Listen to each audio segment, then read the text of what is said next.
ನಮಸ್ಕಾರ. ಇವತ್ತಿನ ಈ ವಿಡಿಯೋದಲ್ಲಿ ಪ್ರಶ್ನೆ ಏನಪ್ಪ ಅಂದರೆ, ಮೇಡಮ್ ಕೈಮದ್ದು ಇದೆ ಅಂತೇಳಿ ಹೇಗೆ ನಂಬೋದು, ಇದ್ರ ಬಗ್ಗೆ ತಿಳಿಸ್ಕೊಡಿ ಅಂತೇಳಿ. ನೋಡಿ, ನಾವು ಸಿಂಪಲ್ಲಾಗಿ ಯೋಚನೆ ಮಾಡ್ಬೋದು.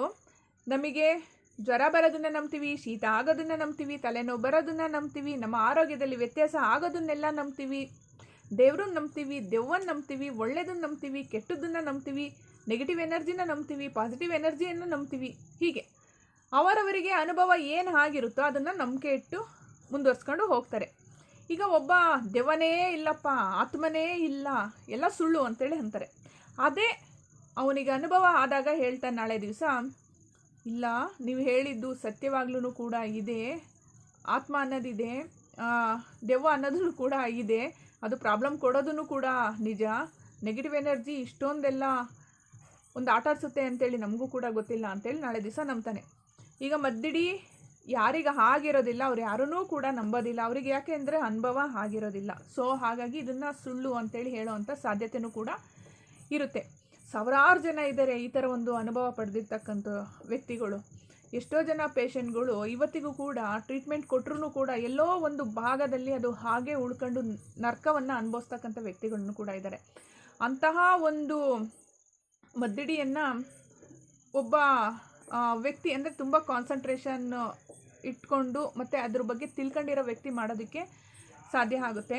ಯಾವುದೇ ಒಂದಾದ್ರೂ ಕೂಡ ಅಷ್ಟೇ, ಇದ್ರ ಬಗ್ಗೆ ಚೆನ್ನಾಗಿ ಅನುಭವ ಯಾರಿಗಿರುತ್ತೋ ಅವರು ಇದನ್ನು ರೆಡಿ ಮಾಡಿಕೊಡೋದು, ಇಲ್ಲಾಂದರೆ ಅವರಿಗೆ ನೆಕ್ಸ್ಟ್ ಜನ್ರೇಷನ್ಗೆ ಹೇಳ್ಕೊಡೋ ಅಂಥದ್ದು ಈ ಥರ ಮಾಡ್ತಾ ಬರ್ತಾರೆ. ಮತ್ತು ಅದನ್ನು ತೆಗೆಯೋವಂಥ ವಿದ್ಯೆನೂ ಕೂಡ ಅಷ್ಟೇ. ಕೆಲವರೆಲ್ಲ ಹೇಳ್ಕೊಡದೇ ಇದ್ರೂ ಆಟೋಮೆಟಿಕ್ಕಾಗಿ ಪ್ರಕೃತಿಯಿಂದ ಕನೆಕ್ಟ್ ಆಗೋಗ್ಬಿಡುತ್ತೆ, ಅದು ಬಂದೇ ಬರುತ್ತೆ ಅದು.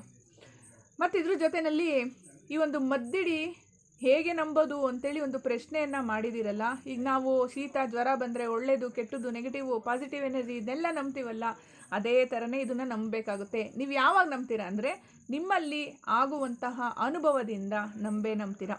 ಈಗ ಒಂದು ಆಫೀಸಿಗೆ ಹೋಗ್ತೀರಪ್ಪ, ನೀವು ಒಂದು ಆಫೀಸ್ ಕೆಲಸದಲ್ಲಿ ನೀವು ತುಂಬ ಚೆನ್ನಾಗಿ ವರ್ಕ್ ಮಾಡ್ತಾ ಇರ್ತೀರ, ಆದ್ರೂ ಕೂಡ ನಿಮ್ಮ ಬಾಸು ಚೆನ್ನಾಗೇ ವರ್ಕ್ ಮಾಡ್ತಾ ಇಲ್ಲ, ನೀವು ಹಾಗೆ ಹೀಗೆ ಅಂತೇಳಿ ಸಿಕ್ಕಾಬಟ್ಟೆ ಬೈತಾ ಇರ್ತಾರೆ ಅಂತ ತಿಳ್ಕೊಳ್ಳಿ. ಆದರೆ ಅದ್ರ ಮೂಲ ನಿಮಗೆ ಗೊತ್ತೇ ಆಗ್ತಿರಲ್ಲ. ನಾನು ಎಷ್ಟು ಚೆನ್ನಾಗಿ ವರ್ಕ್ ಮಾಡಿದ್ರು ಕೂಡ ಬಾಸ್ ಯಾಕೆ ನಮಗೆ ಬೈತಾ ಇದ್ದಾರೆ ಅಂತೇಳಿ ನಮಗೆ ನಾವೇ ಪ್ರಶ್ನೆ ಮಾಡ್ಕೊತೀವಿ. ಆದರೆ ಒಂದಲ್ಲ ಒಂದು ದಿನ ನಿಮಗೆ ಗೊತ್ತಾಗುತ್ತೆ ಬಾಸ್ ಬೈಯೋದಕ್ಕೆ ಕಾರಣ ಏನು, ಮೂಲ ಏನು ಅಂತೇಳಿ ತಿಳ್ಕೊತಿರಲ್ಲ.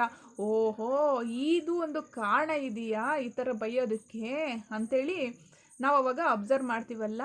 ಅದೇ ಥರನೇ ಇದನ್ನು ಕೂಡ ಅಷ್ಟೇ. ನಮಗೇನು ಅನುಭವ ಆಗಿರಲ್ಲ, ಸ್ಟಾರ್ಟಿಂಗಲ್ಲಿ ಏನೂ ಕೂಡ ತೋರಿಸೋದಿಲ್ಲ, ಇದೆಲ್ಲ ಸುಳ್ಳು ಹಾಗೆ ಹೀಗೆ ಅಂತೇಳಿ ನಾವು ಹೇಳಿದ್ರೂ ಕೂಡ ಯಾರಿಗೆಲ್ಲ ಅನುಭವ ಆಗುತ್ತೋ ಅಂಥವರಿಗೆ ಈ ಒಂದು ಕೆಟ್ಟದಾಗಿರ್ತಕ್ಕಂಥ ಈ ಕೈಮದ್ದು ಎಷ್ಟು ಸಮಸ್ಯೆ ಮಾಡುತ್ತೆ ಅಂತೇಳಿ ಗೊತ್ತಾಗುತ್ತೆ. ನೋಡೋದಲ್ಲ ವೀಕ್ಷಕರೇ, ಇವತ್ತಿನ ಈ ವಿಡಿಯೋ ಇಷ್ಟದಲ್ಲಿ ಲೈಕ್ ಮಾಡಿ, ಇನ್ನಷ್ಟು ವೀಡಿಯೋಸ್ಗಳು ನೋಡಬೇಕು ಅಂದರೆ ಸಬ್ಸ್ಕ್ರೈಬ್ ಮಾಡ್ಕೊಳ್ಳಿ. ನೆಕ್ಸ್ಟ್ ಇನ್ನೊಂದು ಒಳ್ಳೆಯ ವಿಡಿಯೋದೊಂದಿಗೆ ಭೇಟಿಯಾಗೋಣ. ನಮಸ್ಕಾರ.